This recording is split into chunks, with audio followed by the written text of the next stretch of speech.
اچھا خان صاحب، گجرانوالہ سے ری کاؤنٹ کے اندر پاکستان مسلم لیگ نواز کے اظہر قیوم نارا صاحب جیت گئے ہیں، اور یہ نشست پہلے پاکستان تحریک انصاف کے P T I backed independent Bilal Ijaz صاحب نے جیتی تھی۔ آپ کا بھی یہ کلیم رہا ہے کہ آپ کے بیلٹ پیپرز آپ کو ڈسٹ بن سے ملے ہیں۔ پاکستان تحریک انصاف یہ دعویٰ کر رہی ہے کہ ان کی جیتی ہوئی نشستیں وہ پاکستان مسلم لیگ نواز کو تحفے میں دی جا رہی ہیں، ان کو جو ہے وہ ری کاؤنٹ میں ان کے کینڈیڈیٹس کو ہروایا جا رہا ہے۔ آپ کا کلیم ادروائز ہے، آپ کہہ رہے ہیں کہ ہمیں ہمارے بیلٹ پیپر جو ہیں وہ ڈسٹ بن سے مل رہے ہیں۔ جی بالکل، اور اس کی تو ویڈیو ایویڈنس بھی ہے، وہ جب ہم عدالت میں جائیں گے تو پھر عدالت سے شیئر کریں گے اور آپ سے بھی شیئر کریں گے کہ کس طرح میرے فولڈڈ بیلٹس جو تھے وہ بھی کوڑے میں سے نکلے تھے۔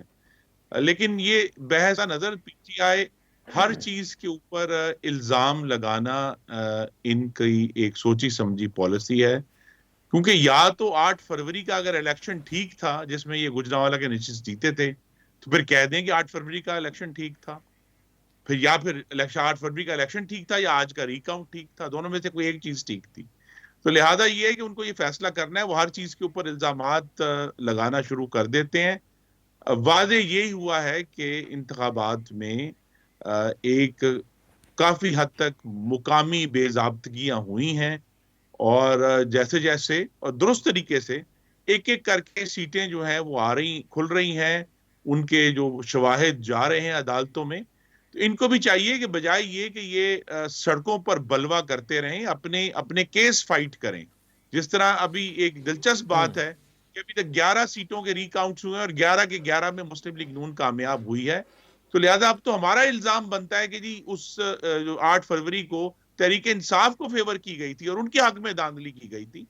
لیکن اس کا بہتر طریقہ یہی ہے کہ عدالتوں میں ساری کیسز فائٹ کیے جائیں، وہ بھی اپنے کیسز فائٹ کریں، اور بجائے 1.5 سیٹیں جو ہیں یہ کلیم کرتے ہیں، پٹیشن صرف 35 گئی ہیں۔ تو لہذا یہ ایک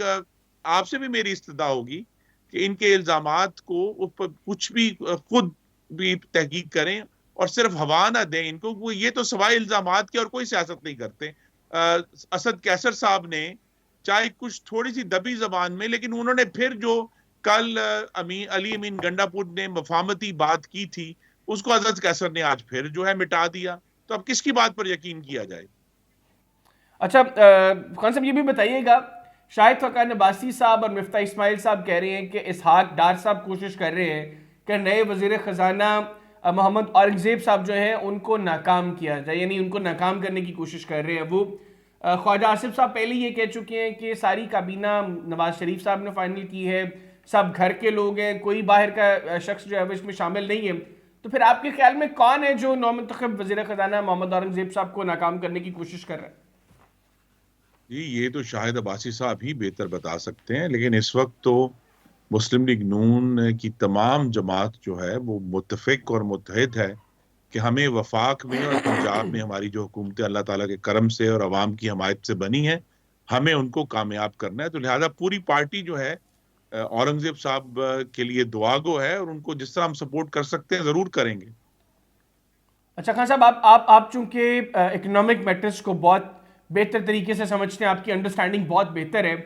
آپ کو لگتا ہے کہ جو موجودہ اکنامک ٹیم اب آئی ہے یہ ملک کے معاشی معاملات کو بہتر طریقے سے ٹیکل کر لے گی، بہتر طریقے سے ہینڈل کر لے گی؟ جی دیکھیے، اکانومی کے بارے میں تو ہم میں سے ہر ایک کی رائے مختلف ہو سکتی ہے۔ میری یہی ان سے توقع ہے، اورنگزیب صاحب سے اور ان کی ٹیم سے، کہ وہ بجائے کہ آئی ایم ایف کی اندھا دھند تقلید کر کے کوشش کریں کہ ہم ایک پیکج حاصل کر لیں، جیسا کہ پی ٹی آئی نے اپریل 2019 میں کیا تھا، اور بہت ہی تباہ کن ایگریمنٹ تھا جس میں سی پیک کے جو معاہدے تھے انہیں بھی کھول دیا گیا، اور اسی طرح پاکستان کی تاریخ میں پہلی دفعہ آئی ایم ایف کو منی لانڈرنگ کے بارے میں تحقیقات کی دعوت دے دی گئی۔ تو صرف آئی ایم ایف کی تقلید نہیں کرنی، کچھ اپنا ہوم گرون سوچ بھی ہونی چاہیے، کچھ اپنے مزاج اور پاکستان کی اکانومی کی نیچر کو سامنے رکھتے ہوئے فیصلے کرنے چاہیے۔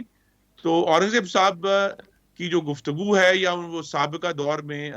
جب نہیں تھے وزیر خزانہ گفتگو کر چکے ہیں پالیسیز کے بارے میں، تو توقع تو یہی ہے کہ وہ ایک کوئی کریٹو سولوشن لے کر آئیں گے آئی ایم ایف کے سامنے۔ بالکل ٹھیک, بہت شکریہ انجینئر خرم دستگیر خان صاحب, آپ نے پروگرام کے لیے خصوصی طور پر وقت نکالا. ناظرین, پاکستان مسلم لیگ نواز کے سینئر رہنما, سابق وفاقی وزیر اور مرکزی نائب صدر انجینئر خرم دستگیر خان صاحب ہمارے ساتھ موجود تھے. ان کی گفتگو آپ نے سنی. آج کے پروگرام سے اتنا ہی. اگلے پروگرام تک کے لیے حیدر ریاض خان اور گلوبل ٹائمز پاکستان کی ٹیم کو اجازت دیجیے. اللہ حافظ. پاکستان زندہ باد.